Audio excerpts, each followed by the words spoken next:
നമസ്കാരം. ശ്രീകൃഷ്ണ കഥാമൃതം ഭാഗം 611. ഓം ഗം ഗണപതയേ നമഃ. ഓം സം സരസ്വതേ സ്വാഹ.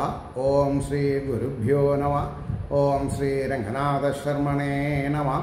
നാരായണ നാരായണ നാരായണ നാരായണ നാരായണ നാരായണ നാരായണ നാരായണ നാരായണ നാരായണ നാരായണ നാരായണ. ഓം ശ്രീകൃഷ്ണാർപ്പണമസ്തു. ഓം ശ്രീകൃഷ്ണായ പരമാത്മനേ നമഃ. ഓം ശ്രീകൃഷ്ണായ പരബ്രഹ്മണേ നമഃ. ഹരേ രാമ രാമ രാമ ഹരേ ഹരേ, ഹരേ കൃഷ്ണ കൃഷ്ണ കൃഷ്ണ ഹരേ ഹരേ. ശ്രീകൃഷ്ണ കഥാമൃതം ഭാഗം 611. 105-ാം സർഗത്തില് ധനുർഭംഗം കംസഭയം മല്ലരംഗ സജ്ജീകരണം എന്നുള്ളതില് 17-ാമത്തെ ശ്ലോകമാണ് പറഞ്ഞ് നിർത്തിയിട്ടുണ്ടായിരുന്നത്. പിറ്റേ നാൾ മല്ലയുദ്ധത്തിൽ തങ്ങളെ കൊല്ലുവാൻ നൃപൻ ഏർപ്പാടും ചെയ്തതായി കേട്ട് മോദിച്ചു ബലശാലികൾ. എന്തൊരു വിരോധാഭാസം നോക്കൂ. തന്നെ ഞങ്ങളെ കൊല്ലാൻ പോകുന്ന രാജാവിൻ്റെ മനപ്പായസം കേട്ട് മനസ്സിലാക്കിയിട്ട് ഇവർക്ക് ആഹ്ലാദം. അതാർക്കേ പറ്റുള്ളൂ? സർവജ്ഞനും സർവേശ്വരനുമായിരിക്കുന്ന ഒരാൾക്ക് മാത്രമേ അങ്ങനെ ചെയ്യാൻ പറ്റുള്ളൂ. അല്ലെങ്കിൽ നമ്മൾക്കൊരു ട്രാപ്പ് ഉണ്ട് എന്ന് പറഞ്ഞാൽ നമ്മൾക്ക് സന്തോഷം ഉണ്ടാവുമോ? ഉണ്ടാവില്ല. അപ്പോൾ മോദിച്ചു ബലശാലികൾ തന്നെയാണ് പറഞ്ഞത്. അടുത്തത് 18-ാമത്തെ ശ്ലോകം നോക്കിക്കോളൂ. സഖാക്കളോട് സഖാക്കളോട് രാധാതിദേവിമാർ തൻ ചരിത്രവും മെല്ലെ മെല്ലേവേ ഓതിക്കൊണ്ടുറങ്ങി നന്ദനന്ദനൻ. ഇവിടെ സഖാക്കളോട് തൻ്റെ എന്താണ് പറയുക, തൻ്റെ സതീർത്ഥന്മാരോട്, ഉപനന്ദൻ മുതലായിട്ടുള്ള നന്ദഗോപന്റെ സജീവന്മാരോട്, സ്നേഹിതന്മാരോട്, രാധാതിദേവിമാർ തൻ ചരിത്രവും. അപ്പം എനിക്ക് മനസ്സിലാവണത് ഈ രാധാതിദേവി എന്ന് പറയുന്നത് ദ്വിഭുജ കൃഷ്ണലോകത്തിലെ രാധാതിദേവിമാരാവാം. അല്ലാതെ കൊണ്ട് മഹാമായനെ പറ്റിയിട്ടല്ലല്ലോ. കാരണം ശ്രീകൃഷ്ണന്റെ കൺസോർട്ടായിട്ടാണ് രാധ. അപ്പോൾ പെങ്ങളേനല്ലല്ലോ പറയാം. അപ്പോൾ ഈ ശ്ലോകങ്ങളൊക്കെ താമരശ്ശേരി കൃഷ്ണൻ ഭട്ടതിരിയാണ്. അപ്പം അദ്ദേഹത്തിൻ്റെ പരിജ്ഞാനം കൊണ്ട് നേടിയിട്ടുള്ള കാര്യങ്ങൾ പൊതുജനമധ്യത്തിൽ വിവരിക്കണം. അത്ര വിചാരിച്ചാൽ മതി.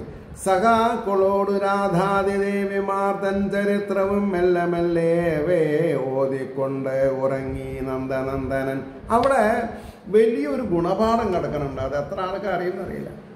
തമ്മിൽ പോരടിച്ച് മുഖം വീർപ്പിച്ചിട്ട് കിടന്നുറങ്ങരുത്. എന്ത് വേണം? ഈശ്വരീയമായ കാര്യങ്ങൾ പറഞ്ഞ് മനസ്സ് നിർജീവമാവാണ്ടേ, എപ്പോഴും മനസ്സ് വളരെ ഉയർന്ന പ്രതലത്തിലേക്ക് ഉയരത്തക്ക വിധത്തിൽ ആത്മാഭിമാനമുള്ള കാര്യങ്ങൾ, ഭക്തിരസമായ കാര്യങ്ങൾ പറഞ്ഞിട്ട് വേണം കിടന്നുറങ്ങാൻ. അല്ലെങ്കിൽ സ്വയം ഭക്തിമാർഗത്തിൽ കൂടി അവരവരുടെ ഇഷ്ടദേവന്റെ നാമങ്ങൾ ഉച്ചരിച്ചുകൊണ്ട് വേണം കിടന്നുറങ്ങാൻ. എന്നാലേ ശാശ്വതമായിട്ടുള്ള സുഷുപ്തി കിട്ടുള്ളൂ. ഈ സുഷുപ്തിയിൽ നിന്നാണ് നമ്മുടെ ശരീരത്തിന് ഊർജം കിട്ടുന്നത്. സുഷുപ്തി എന്ന് പറഞ്ഞാൽ കളങ്കമില്ലാത്ത ഉറക്കം, നാട്യാവരുത്, നന്നായിട്ട് ഉറങ്ങണം. അത് ഈശ്വരൻ്റെ ഒരു വരദാനാണ്. യാദേവി സർവഭൂതേഷു സുഷുപ്തി രൂപേണ നിദ്രാരൂപേണ സംസ്ഥിത. അപ്പം ഈ ഗാഠമായ നിദ്രയ്ക്കാണ് സുഷുപ്തി എന്ന് പറയാം. അപ്പോൾ ഇവിടെ കംസനോ, അപ്പോൾ ഇത് നന്ദഗോപരുടെ അവസ്ഥ. ഇനി കംസന്റെ അവസ്ഥ എന്തായിരുന്നു? കംസനോ പലതും ചിന്തിച്ചുറങ്ങാതെ കിടക്കയാം. അപ്പോൾ നമ്മൾ ഒരു ദിവസം കൂടി ആസുരീയ പ്രകൃതികളായ കംസനെ പോലെ അതും ഇതും ചിന്തിച്ച് വൈക്ലഭ്യങ്ങളെ ഉണ്ടാക്കുന്ന അവസ്ഥയിൽ പോകരുത്. എന്ത് പോസിറ്റീവ് കാര്യങ്ങൾ നമുക്ക് കുടുംബത്തിൽ ഉണ്ടായിട്ടും കാര്യമില്ല. അപ്പം ഏറ്റവും ഭാഗ്യം ചെയ്യേണ്ടത് എന്തിനാ? ഈശ്വരനാമങ്ങൾ ഉച്ചരിച്ചുകൊണ്ട് സന്തോഷചിത്തന്മാരായിട്ട് കിടന്നുറങ്ങാൻ നമ്മളെ കൊണ്ട് സാധിക്കണം. ഭാഗവതം തരുന്ന ഏറ്റവും വലിയ ഉപദേശമാണത്. കംസനോ പലതും ചിന്തിച്ചുറങ്ങാതെ കിടക്കയാം, എന്നാലും ദേവകി പുത്രൻ ആളെ അയച്ചില്ല ദുർമതി. എന്നാലും ദേവകി പുത്രൻ ആളെ അയച്ചില്ല ദുർമതി. എന്താ അങ്ങനെ പറയാൻ കാരണം? നന്ദഗോപരുടെ ഗോകുലത്തിൽ നിന്ന് സൂത്രത്തിൽ അക്രൂരനെ പറഞ്ഞ് ഉപദേശിച്ച് കൊണ്ടുവരാൻ പറഞ്ഞിട്ടുണ്ട്. കൊണ്ടുവന്നു എന്ന് ഭഗവാൻ കംസൻ അറിയാം. കാരണം അക്രൂരൻ പോയിട്ട് തേരൊക്കെ അവിടെ വെച്ചിട്ട് കുട്ടികൾ എത്തിയിട്ടുണ്ട്, നന്ദഗോപുരമൊക്കെ എത്തിയിട്ടുണ്ട്, നാളെ കാലത്ത് ഇവിടെ എത്തുന്ന പറഞ്ഞത്. അല്ല, ഈ രാജകീയ പ്രൗഢി അവരെ അനുഭവിപ്പിക്കാൻ നീ എന്തുകൊണ്ട് വിളിച്ചു കൊണ്ടുവന്നില്ല? പക്ഷെ അവരവരുടെ കൃത്യം ചെയ്തു പോയില്ലേ? അതായത് ഈ ധനുസ് എടുത്തു കൊലച്ചു, പൊട്ടിച്ചു.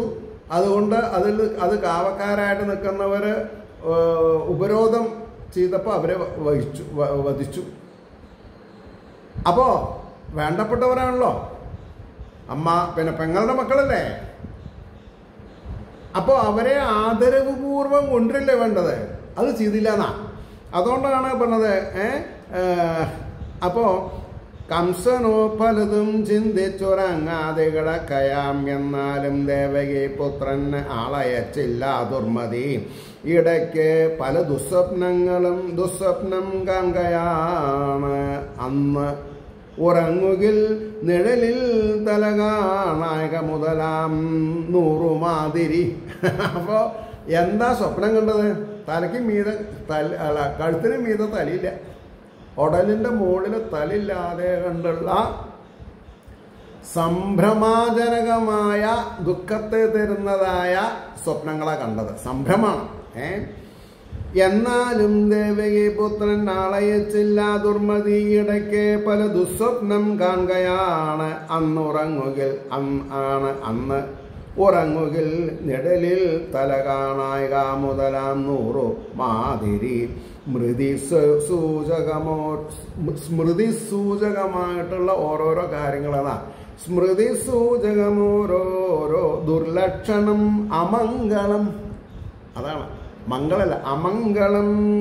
പുലർന്നു നേരം ഒരു മട്ട് അന്നും സൂര്യനുദിക്കവേ മല്ലയുദ്ധം വെറും ക്രീഡയല്ലെന്നോർക്കണം ഏവരും.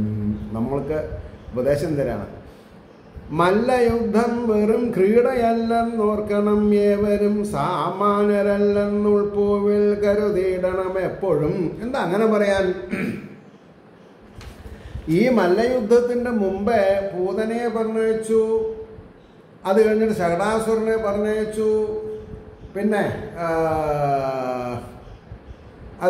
പിന്നെ ഒരു വൃത്താസുരൻ, അത് കഴിഞ്ഞിട്ട് ബകാസുരൻ, ഇങ്ങനെ ഒരുപാട് അസുരന്മാരെ പറഞ്ഞു. കേശി, ഇങ്ങനെ പോയവരാരും പറഞ്ഞു കൊടുത്തിട്ടില്ല. അവരാരും മോശക്കാരല്ല. അവരേനൊക്കെ അതിജീവിച്ചുള്ള കുട്ടികളാണ്. അപ്പോൾ വളരെയധികം ഗൗരവത്തോടു കൂടിയിട്ട് ഈ മല്ലയുദ്ധത്തിനെ പിന്നെ കണക്കാക്കണം തന്നെയാണ് പറഞ്ഞത്. അപ്പോൾ മല്ലയുദ്ധം വെറും ക്രീഡയല്ലെന്നോർക്കണം ഏവരും, സാമാന്യരല്ലെന്നും ഉൾപ്പൂവിൽ കരുതിയിടണം എപ്പോഴും. ചാണൂര മുഷ്ടികന്മാരോടോതിനാൻ കംസനിങ്ങനെ. മല്ലയുദ്ധന്മാരായിട്ട് വേഷമൊക്കെ കെട്ടിയിട്ട് വേർത്ത് കുളിച്ച് നിൽക്കണം, മനസ്സിലാദ്യമുള്ളവർക്കും. അപ്പോൾ ചാണൂര മുഷ്ടികന്മാരോടോതിനാൻ കംസനിങ്ങനെ. മല്ലരംഗപിതാനിപ്പച്ചത്രയും ഭംഗിയാമ്യതം ഇരുഭാഗത്തു വരിയായി മണിപീഠങ്ങളെത്രയും. ഇരുഭാഗത്ത്, അതായത് രാജാവിൻ്റെ ഇരുഭാഗത്ത് മണിപീഠങ്ങൾ എത്രയും വെപ്പിച്ച് അതിൻ നടുവിലായി പട്ടിൽ പർവ്വതാനികൾ വിരിപ്പിച്ചാൻ. അസംഖ്യം പേരെത്തി മല്ലരണോത്സവം. മല്ലന്മാരുടെ യുദ്ധവൈദഗ്ധ്യം പ്രകടിപ്പിക്കുന്നത് കണ്ട് ആനന്ദചിത്തന്മാരാവാൻ വേണ്ടിയിട്ട് അവർക്കുള്ള സീറ്റുകളൊക്കെ ഏർപ്പാട് ചെയ്തിട്ടുണ്ട്. കാണുവാൻ മല്ലരണോത്സവം കാണുവാൻ വാദ്യഘോഷങ്ങൾ തുടങ്ങി. മൃദു മഞ്ജുളം, അതെ ബാക്ക്ഗ്രൗണ്ട് മ്യൂസിക് മല്ലയുദ്ധം നടക്കുമ്പോൾ. ഒട്ടുദൂരത്തിൽ ആയി അന്തഃപുര സ്ത്രീകളിരിക്കയാം. കുറച്ച് ദൂരത്ത് അന്തഃപുര സ്ത്രീകൾ മല്ലയുദ്ധം കാണാൻ വേണ്ടി ഇരിക്കണു. രത്നസിംഹാസനത്തിങ്കൽ മന്ത്രി മുഖ്യരോടൊത്തവൻ, മന്ത്രി പ്രമുഖന്മാരോടുകൂടി രത്നസിംഹാസനത്തില് ആരിയ്ക്കണു? കംസൻ ഇരിക്കണു. പ്രലംബാദികളില്ലാതതോർത്തിടയ്ക്കുള്ളിൽ മാടുവാൻ, പ്രലംബൻ അവരൊക്കെ പോയി കഴിഞ്ഞുല്ലോ, മരിച്ചുല്ലോ. പ്രലംബാദികളില്ലാത്തതോർത്തിടയ്ക്കുള്ളിൽ മാടുവാൻ, കൊട്ടാരത്തിൽ മുകളിൽ വരാന്തയിൽ കംസനിരിക്കയാം. വളരെ ഉയർന്ന സ്ഥലത്താണ് കംസൻ ഇരിക്കണത്. കിരീടഹാരകേയൂരകടകാതി വിഭൂഷിതൻ, കിരീടമുണ്ട്, കടകുണ്ട്, തോളുവളകളുണ്ട്, എന്തില്ല, എല്ലാം ഉണ്ട്. കിരീടഹാരകേയൂരകടഹാതി വിഭൂഷിതൻ. ഇന്ന് അദ്ദേഹത്തിൻ്റെ ലാസ്റ്റ് ഡേ ആണെന്നുള്ളത് ഇപ്പോൾ നമ്മളെപ്പോലെ ഇത് വായിക്കണവർക്കല്ലേ അറിയുള്ളൂ. അപ്പോൾ ഉള്ള ആഭരണങ്ങളൊക്കെ അദ്ദേഹം നല്ല ഭംഗിയിൽ എടുത്ത ധരിച്ചിട്ടുണ്ട്. ഇനിയില്ല, കഴിഞ്ഞു, ഇന്നത്തെ ദിവസം അവസാന പറഞ്ഞല്ലേ. കിരീടഹാരകേയൂരകടകാതി വിഭൂഷിതൻ എന്നാലും മുൾത്തടം ബന്ധു നീറിയും കൊണ്ടു നിൽക്കയാം.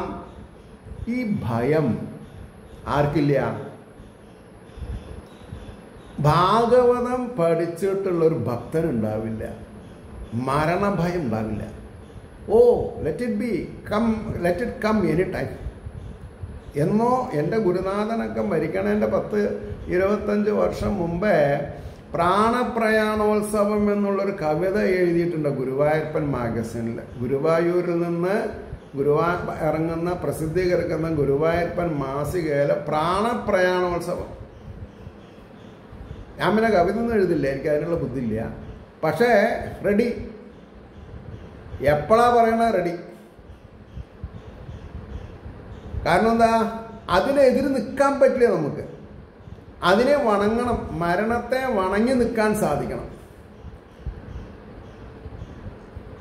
ജന്മം തന്ന അച്ഛനും അമ്മയ്ക്കും, ഐദർ സ്പൗസ് ഭാര്യ ഭർത്താവ്, ഭർത്താവിന് ഭാര്യനെയും ബഹുമാനിച്ച്, കുട്ടികളെ മനസ്സിൽ ബഹുമാനിച്ച്, നാട്ടുകാരെ ബഹുമാനിച്ച്, ആരോടെന്തെങ്കിലും അപ്രിയം ചെയ്തിട്ടുണ്ടെങ്കിൽ ക്ഷമിക്കണേ പൊന്നു തമ്പുരാനെ എന്ന് പ്രാർത്ഥിച്ചുകൊണ്ട് സർവജീവഗുഹാശയനായിരിക്കുന്ന ആ മഹാപ്രഭു അവരവരുടെ ഉള്ളിൽ ചൈതന്യവത്തായിട്ട് ഇരിക്കുന്നുണ്ടല്ലോ, അദ്ദേഹത്തിന് അറിയാലോ എൻ്റെ മാനസികാവസ്ഥ എന്ന കറ കളഞ്ഞ ഒരു ഉത്തമ ബോധ്യത്തോടു കൂടി മരണത്തെ പുലുകാൻ തയ്യാറായിട്ടിരിക്കണം. അതുകൊണ്ടാണ് അതിന് ആർക്ക് സാധിക്കില്ല? കംസനെ പോലെയുള്ള ദുഷ്ടന്മാർക്ക് സാധിക്കില്ല. മറ്റുള്ളവരെ ഉപദ്രവിക്കണം എന്ന് വിചാരിക്കുന്ന ഒരാൾക്ക് കിടന്നുറക്കാൻ പറ്റില്ല. അപ്പോൾ പ്രകടിപ്പിക്കേണ്ട സ്നേഹാദരങ്ങൾ പരസ്പരം പ്രകടിപ്പിച്ചുകൊണ്ട് നമ്മൾക്ക് ഇത്രയും നല്ല ഒരു ജീവിത സന്ധാരണത്തിനുള്ള സൗഭാഗ്യങ്ങൾ തന്ന് അനുഗ്രഹിച്ചിട്ടുള്ള ആ പരമാത്മ ചൈതന്യത്തിനെ നമസ്കരിച്ചുകൊണ്ട് ധന്യവാദ് പറഞ്ഞുകൊണ്ട് കീർത്തിച്ചുകൊണ്ട് വേണം ബാക്കി കാര്യങ്ങളൊക്കെ. അത് അദ്ദേഹത്തിന് വശമല്ല, ആർക്ക്? കംസന്. അതുകൊണ്ടാണ് അദ്ദേഹം ഭീതിയിൽ പരിഭ്രാന്തി പിടിച്ചുകൊണ്ട് പേപ്പട്ടി കടിച്ച നായെ പോലെ എന്നൊക്കെ വേണമെങ്കിൽ പറയാൻ വേണമെങ്കിൽ. അപ്പൊ കിരീടഹാരകേയൂരകടകാതി വിഭൂഷിതൻ എന്നാലും മുൾത്തടം ബന്ധു നേറിയും കൊണ്ടു നിൽക്കയാം. ഉടുത്തണിഞ്ഞു മല്ലന്മാർ താളം കാട്ടിക്കൊടുക്കവേ ചാണൂരാദികൾ വന്നേറെ ഉത്സാഹം പൂണ്ടു നിൽക്കവേ. ഇനി അതിൽ അവസാനത്തെ ശ്ലോകം 30-ാമത്തെ. വ്രജകുലപതി തൊട്ട മുഖ്യരാം അതിഥികൾ കാഴ്ചയും എന്തി വന്നുടൻ നൃപനുടെ തിരുമുമ്പിൽ വെച്ച് കൈ തൊഴുതു വിളങ്ങി. അതാതിടങ്ങളിൽ പല ഭാഗത്തും കൂടി വന്ന് അവരുടെ മുമ്പിൽ ഈ കംസ മഹാരാജാവിനെ മുന്നിൽ കാണുന്ന രീതിയിൽ വെച്ച് വണങ്ങി നമസ്കരിച്ചു വരും. ഇത് ശ്രീകൃഷ്ണകഥാമൃതേ കലികൽമഷനാശനെ ലീലാകാണ്ഡേ പഞ്ചാധിക ശതതമസർഗ സർവത്ര ഗോവിന്ദനാമ സങ്കീർത്തനം. ഗോവിന്ദ ഗോവിന്ദ. ഇനി 106-ാം സർഗം. 106-ാം സർഗം കുവലയാപീഠവധം. കുവലയാപീഠം എന്നുള്ള ഒരു 1.5 ആനേനെ 2-3 ദിവസമായിട്ട് ആഹാരം കൊടുത്തിട്ടില്ല. എന്തിനെ? ഭ്രാന്ത് വരാൻ വേണ്ടിയിട്ട്. എന്നിട്ട് കള്ളു കുടിച്ച് മതോന്മത്തന്മാരായിരിക്കുന്ന അമ്പഷ്ടന്മാരെന്നാ സംസ്കൃതത്തിൽ അവരെ പറയുക. ആനപ്പാപ്പന്മാർ. അവരിങ്ങനെ റെഡിക്ക് നിർത്തിയതാണ്. മുമ്പിൽ ആര് വന്നാലും തട്ടിക്കോളാനുള്ള ഓർഡറാ. അതിന് മറ്റേ കാരവടി തോട്ടിയൊക്കെ വെച്ചിട്ടുണ്ട് ഇതിനെ ആനയെ പ്രകോപിപ്പിക്കാൻ. ആ സമയത്ത് ഉടൻ താൻ കുളിയും മറ്റും കഴിഞ്ഞു കമലേക്ഷണൻ പുറപ്പെട്ടാൻ. വാദ്യഘോഷം കേട്ടു കൗതൂഹലത്തോടും. വാദ്യഘോഷങ്ങൾ കേട്ടിട്ട് അദ്ദേഹം തൻ്റെ നിത്യവൃത്തികളൊക്കെ കഴിഞ്ഞ് കംസന്റെ മല്ലയുദ്ധത്തിലേക്ക് പ്രവേശിക്കാനായിട്ട് സജീവന്മാരോടുകൂടെ വന്നു. ചങ്ങാതിമാരും ബലനും ഒരുമിച്ച് അതിരാവിലെ ചാണൂരാദികൾ തൻ യുദ്ധചാതുര്യം ചെറ്റു കാണുവാൻ പഠിക്കൽ താൻ കുവലയാഭീഠത്തെ കണ്ടു കേശവൻ. അങ്ങോട്ട് കടക്കാൻ നിവർത്തില്ല. പഠിക്കൽ തന്നെ കുവലയാഭീഠത്തിനെ നിർത്തിയണത്. ഒരു ഗ്രൗണ്ടിലേക്ക് സ്റ്റേജൊക്കെ കെട്ടിയിട്ടുണ്ടല്ലോ വളരെ കമ്പനിയായിട്ട്. കടക്കണം എന്നുണ്ടെങ്കിൽ ആനയുടെ മുകൂടെ വേണം പോകാൻ. അല്ലെങ്കിൽ ആന വഴിമാറി നിന്നാലേ പോകാൻ പറ്റുള്ളൂ. സ്വാഗതം മരുളാൻ ആനയാണ്, കുവലയാഭീഠാണ്. പഠിക്കൽ താൻ കുവലയാപീഠത്തെ കണ്ടു കേശവൻ പാപ്പാനോട് അരുളി ചെയ്താൻ മാറ്റി നിർത്താൻ മഹാപ്രഭു. അമ്പുഷ്ടാന്ന മൂലത്തിൽ ഒന്ന് മാറ്റി നിർത്തുമോ? ഞങ്ങൾ കുട്ടികളൊന്നാണ് പോട്ടെ. എങ്ങനെ? എന്താ പറയുന്നത്? അമ്പുഷ്ട ഒന്ന് മാറ്റി നിർത്തുമോ? ഞങ്ങൾ കുട്ടികളൊന്നാണ് പോട്ടെ. നല്ല യുദ്ധമല്ല അവിടെ. അതാ ശ്ലോകത്തില് അമ്പഷ്ട ആനപ്പാപ്പാനെ വഴിയൊട്ടാകെ മുടക്കും കൊമ്പനാനയെ മാറ്റില്ല എന്നാലോ പേരില്ലെന്നോ വിളിക്കുവാൻ. കാടിച്ചേനിങ്കാളിലും വലുതാ മടയിലെന്ന് പറഞ്ഞ കൂടുതലാ കാര്യം. അമ്പഷ്ട ഞങ്ങൾക്കത് കടക്കണം, ഒന്ന് മാറ്റൂ. ഉടനെ മാറ്റിയില്ലെങ്കിലേ തന്നെ എന്നെ പേര് വിളിക്കാനുണ്ടാവില്ല എന്ന്. അതെപ്പോഴാണ് പേര് വിളിക്കാൻ ഇല്ലാത്തൊരു സമയം വരിക? നമ്മുടെ കാറ്റൊന്നവിടെ ഒടുങ്ങിയാലേ, നമ്മുടെ കാറ്റട് പോയാൽ അതുവരെ നമ്മളെ വിളിച്ചിരുന്ന പേരൊന്നും വരില്ല. പിന്നെ ശവം എടുത്തോന്നേ ചോദിക്കുള്ളൂ. അപ്പം ഈ പേരാരുടെ? ശരീരത്തിൻ്റെ ആണോ? അല്ല ഹരിദാസേ, ഈ ശരീരത്തിൻ്റെ അല്ല, ജീവന്റെ പേരാണ്. അതിനെ തുച്ഛമായി കാണാതെ കണ്ടിരിക്കാനാണ് ഇങ്ങനെ ഹരിദാസ, രാജഗോപാലൻ, അല്ലെങ്കിൽ മാധവൻ, ഗോവിന്ദൻ, മുരളീധരൻ, വേണുഗോപാലൻ, ബലരാമൻ എന്നൊക്കെ പേരിടുന്നത്. അതൊക്കെ മാറി ഇപ്പോൾ സൂസി ഇല്ലേ, അങ്ങനെ എന്തോ എനിക്കറിയില്ല. പല പേട്ടാൽ അർത്ഥമില്ലാത്ത വാക്കുകളാണ്. അതാണ് നമുക്ക് പറ്റിയ വേറൊരു പോരായ്മ ജീവിതത്തിൽ. നല്ല പേരുകളില്ല. അമ്പുഷ്ട വടിയൊട്ടാകെ മുടക്കം കൊമ്പനാനയെ മാറ്റില്ല എന്നാലോ പേരില്ലെന്നോ വിളിക്കുവാൻ. ഇനി നമുക്ക് വിളിക്കാൻ ഉണ്ടാവില്ല. ഈ മട്ടവൻ കയർത്താൻ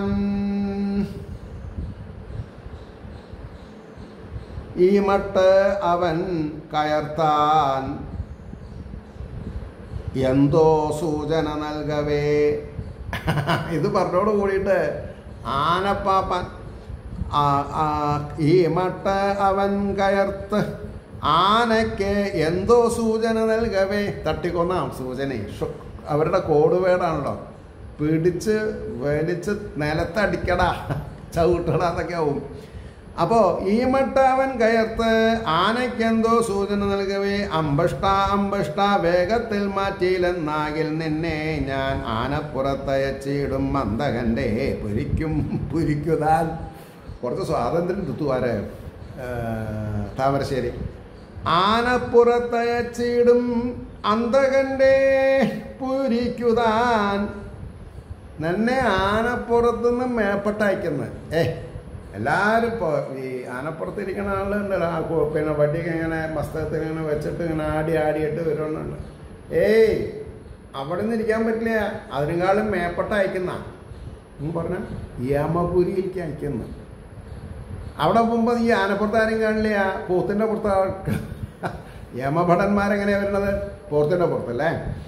അപ്പോൾ അന്തകന്റെ പിരിക്കുതാൻ അവജ്ഞാവാക്കിനാൽ കോപിച്ചുടൻ മത്തഗജേന്ദ്രനെ വിട്ടാൻ ഗോപാലനെ ചെന്നു പിടിപ്പാൻ അതിനിർദ്ധയൻ നേരിട്ടണഞ്ഞ് തുമ്പിക്കൈ കൊണ്ടു കോമളഗാത്രനെ പിടിച്ചു മുമ്പിൽ നിർത്തിയിടും അവനെ കുതറീക്ഷണം.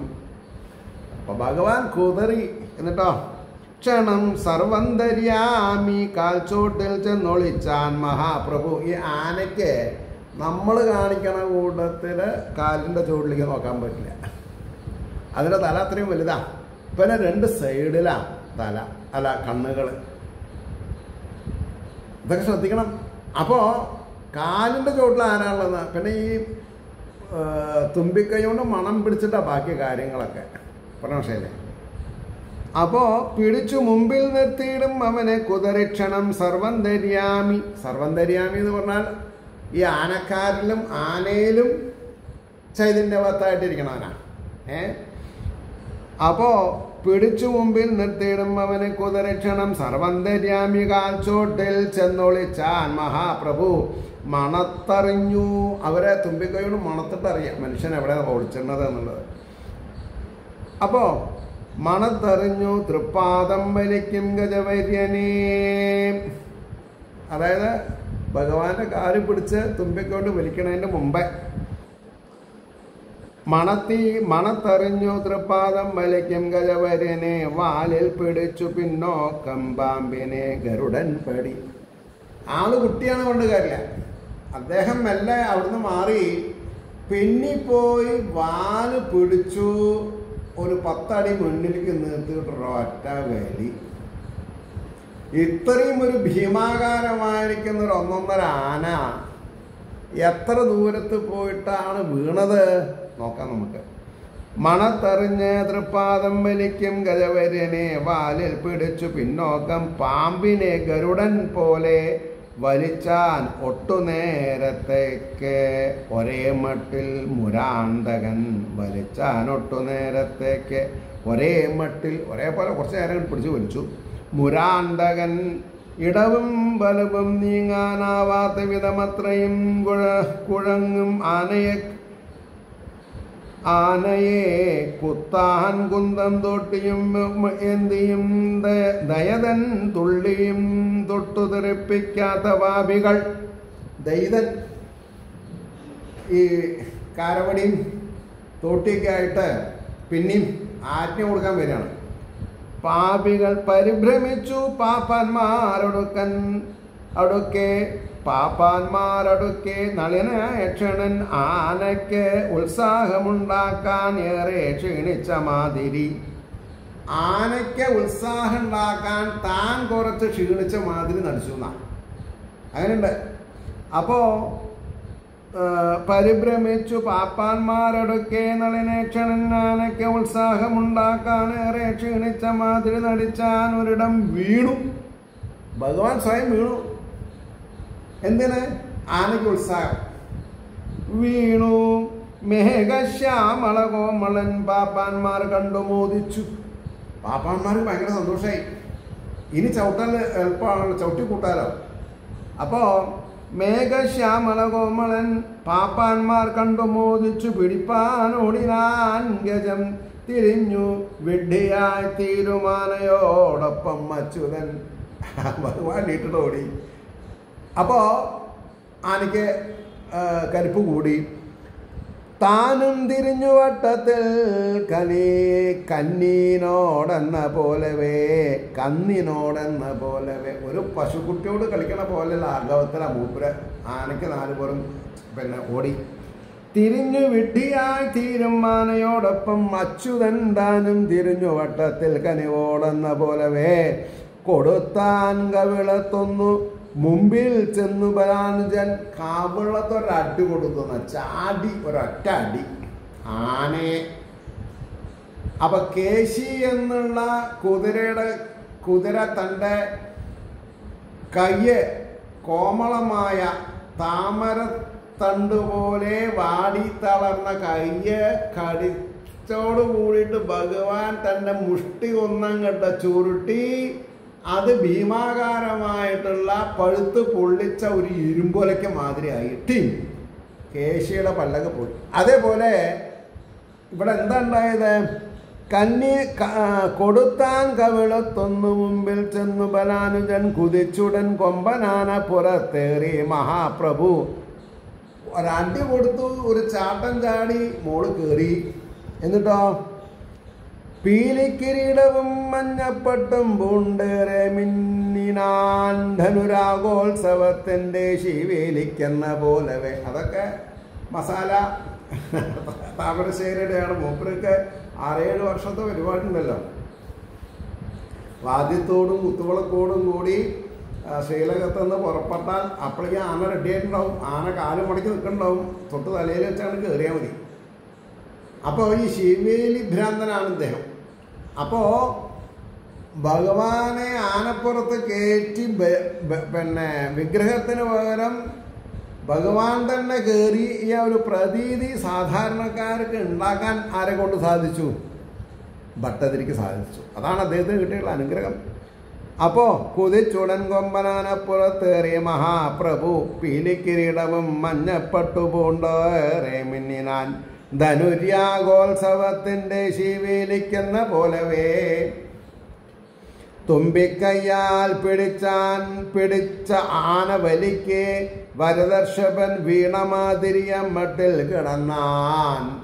വീണമാതിരി ഒന്ന് കിടന്നു. രണ്ടാമത് മതവാരണം കുത്തി കോപത്തിനാൽ കൊമ്പ് രണ്ടും കൊണ്ടും മുകുന്ദനെ കുത്തി മലർത്താൻ വേണ്ടി ആന ഇങ്ങോട്ട് കുത്തി. ആന കുത്തിയപ്പോൾ എന്ത് ചെയ്തു? ധനുര്യാഗോത്സവത്തിൽ ശിവേലിക്കെന്ന പോലവേ തുമ്പിക്കയ്യാൽ പിടിച്ചാന വലിക്കേ വരദർഷഭൻ വീണമാതിരിയമ്മട്ടിൽ കിടന്നാൻ. മതവാരണം കുത്തി കോപത്തിനാൽ കൊമ്പു രണ്ടും കൊണ്ടു മുകുന്ദനെ. 2 കൊമ്പും ആഴ്ന്നിറങ്ങുന്ന പോലെ കുത്തിയപ്പോൾ എന്താ സംഭവിച്ചത്? കുത്തി കോപത്തിനാൽ കൊമ്പ് രണ്ടും കൊണ്ടും മുകുന്ദനെ. കെട്ടാനെടുത്ത പൂമ്പെട്ടും മെയ്യിൽ മുട്ടാത്ത കുഞ്ഞിന്. കെട്ടാനെടുത്ത പൂമ്പെട്ടും മെയ്യിൽ മുട്ടാത്ത കുഞ്ഞിന് ക്രോധത്താൽ എത്രയും മണ്ണിലാണ്ടുപോയുള്ള കൊമ്പുകൾ.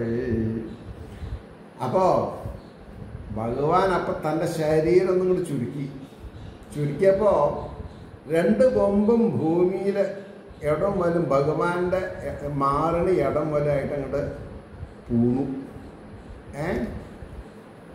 കെട്ടാനെടുത്ത പൂമ്പെട്ടും മെയ്യിൽ മുട്ടാത്ത കുഞ്ഞിനെ ക്രോധത്താൽ അത്രയും മണ്ണിലാണ്ടുപോയുള്ള കൊമ്പുകൾ പൊക്കുവാൻ ചീറിയും കൊണ്ട് വിഷമിച്ചേരമാഴവൻ. ഭൂമിയിൽ ഇതങ്ങോട്ട് ഉറച്ചപ്പോൾ ഭഗവാൻ മനസ്സിൽ എന്തെങ്കിലുമൊക്കെ സങ്കല്പിച്ച് കാണും. വലിച്ച കൊമ്പുകൾ എടുക്കാൻ സാധിക്കാതെ വരട്ടെ. അപ്പോൾ ഭഗവാൻ എന്ത് ചെയ്തു? അങ്ങനെ വിചാരിച്ചു. ക്രോധത്താൽ അത്രയും മണ്ണിലാണ്ടുപോയുള്ള കൊമ്പുകൾ പൊക്കുവാൻ ചീറിയും കൊണ്ടോ വിഷമിച്ചേറെ മഴവേ. തൃക്കൈകൾ കൊണ്ടു താനമ്പാൽ പൊങ്ങിച്ചു മുകിൽ വർണ്ണനെ. ഭഗവാൻ നീട്ടു. എന്നിട്ടോ തൃക്കൈകൾ കൊണ്ടു താൻ അമ്പാൽ പൊങ്ങിച്ചു മുകിൽ വർണ്ണനെ. വീണ്ടും കുത്തിയിടുവാൻ തയ്യാറെടുത്താൻ അവനക്ഷണം. തുമ്പിക്കൈയും എങ്ങനെയൊക്കെ എടുത്തു. എന്നിട്ടും പിന്നെ ഭഗവാൻ ചുരുട്ടി ഭഗവാൻ എടുത്തു. അപ്പോൾ തൃക്കൈകൾ കൊണ്ടു താനമ്പാൽ പൊങ്ങിച്ചു മുകിൽ വർണ്ണനെ. വീണ്ടും കുത്തിയിടുവാൻ തയ്യാറെടുത്ത അവനേക്ഷണം. ഒറ്റ തൃക്കാൽ നിലത്തൂന്നി മറ്റേ തൃക്കാൽ കൊണ്ടുടൻ ചവിട്ടി മസ്തകം താഴ്ത്തി കൊമ്പ് രണ്ടും പറിക്കവേ. ഒരു വലത് കാല് ഭൂമിയിൽ ഇങ്ങോട്ട് വെച്ച് ഇടത് കാല് മസ്തകത്തിൽ ചവിട്ടി ആന അങ്ങോട്ട് തള്ളി കൊമ്പ് ഇങ്ങോട്ട് ഊരിയാവേ. കാല് ഹൈഡ്രോളിക് സിസ്റ്റം. അങ്ങോട്ട് 2 കൈയും കൊമ്പ് ഇങ്ങോട്ട്. അപ്പം ഉണ്ടപ്പ കയ്യിൽ 2 കടക്കിലെ ചോരൊക്കെ ആയിട്ട് 2 കൊമ്പ്. ഒന്ന് ഏട്ടന് കൊടുത്തു. തല്ലിക്കോളും ഇഷ്ടം മാതിരി. ഏട്ടോ തല്ലിക്കോ, കുറേ കാര്യമായില്ല, കുറേ നേരമായിട്ട് ഇങ്ങനെ കൈയൊക്കെ തെരച്ച് നിൽക്കണു. അപ്പോൾ ഉതിർന്ന മൂത്തുമണികൾ വാരിച്ചങ്ങാതി തൻ വശം രാധയ്ക്കെന്നത്രയും മെല്ലെ ചൊല്ലിയേൽപ്പിച്ചു മാധവൻ. ഭയങ്കര രസികനതേ. ഈ രാധേനെ ഭാഗവത്തിൽ കാണില്ല, പക്ഷെ ഇവിടെ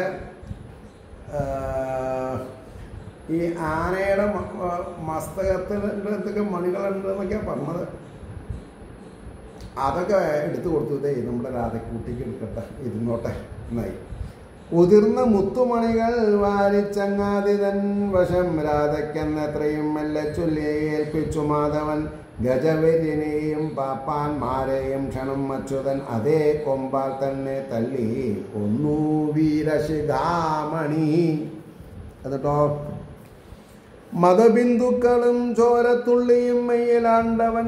മതബിന്ദുക്കൾ ആരുടെ മതം? ആനയ്ക്ക് മതം ഉണ്ടാകുമ്പോൾ അതിൻ്റെ ഇവിടെ 2 ദ്വാരങ്ങളുണ്ട്, അതൊന്ന് ഒളിക്കുന്നതാണ് മതബിന്ദുക്കൾ. ചോരത്തുള്ളിയും മെയ്യിലാണ്ടവൻ വിയർപ്പണിമുഖ ശ്രീയാൽ അത്യന്തോജ്വലകാന്തിമാൻ. കുറെ ചങ്ങാതിമാരൊത്ത് കൗതൂഹലം ഏറ്റുപോൻ ആനക്കൊമ്പും ചുമലിൽ വെച്ച് ആവിധം മുകിൽ വർണ്ണനും. ബലനും വന്നണഞ്ഞിടും കാഴ്ച കണ്ടു സമസ്തരും എണീറ്റു തൊഴുകയും പൂണ്ടു നിന്നുപോയി നിർനിമേഷരായി. ഈ 2 കുട്ടികൾ ഇപ്പം എന്താ ചെയ്തത്? ഒരാൾ കാഴ്ചക്കാരനായിട്ട് നിൽക്കുക ചെയ്തത് ബലരാമൻ, മറ്റാൾ എന്തൊക്കെ ചില അഭ്യാസങ്ങളൊക്കെ ചെയ്തുല്ലോ ആനയുടെ അടുത്ത്. ഇപ്പം അതാ വരുന്ന കണ്ടില്ലേ, ഇനിയിപ്പോൾ എന്തൊക്കെ ഉണ്ടാവാൻ പോകണതെന്ന് അറിയില്ല. അപ്പോൾ ബലനും വന്നണഞ്ഞിടും കാഴ്ച കണ്ട സമസ്തരും എണീറ്റു തൊഴുകയിപ്പുണ്ട് നിന്നുപോയി നിർനിമേഷരെ ആശ്ചര്യഭരിതന്മാരായി തീർന്നിട്ട് ഇങ്ങനെ നോക്കിക്കൊണ്ട് നിന്നു എന്ന് പറഞ്ഞിടത്ത് നമുക്ക് അവസാനിപ്പിക്കാം.